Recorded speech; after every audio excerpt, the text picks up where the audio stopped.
Je to vážně, měl bys si to zase. Je to skutečně vážné.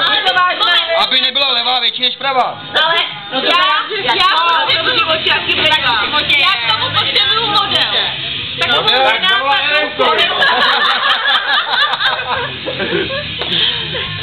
Eremko psal? Nerka, nebuď obmedzená, maj predstavivost, ano. Je to ideálny partner, ktorý neexistuje, tak má být ideálny, tak si vystav ideál, kurňa. Ideál. Ale to nebyl ze sněhu, že se roztaje. No ne, do neděle to nestihne. Do neděle to nestihne, rozumíš?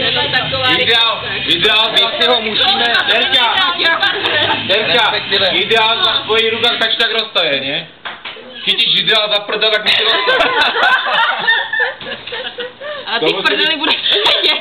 Ideál musí být tekutý. A proto je nutné ho postavit a postavit to dnes, aby zítra nebylo již pozdě. Aby ty A co když nám ho do neděle ty pejsky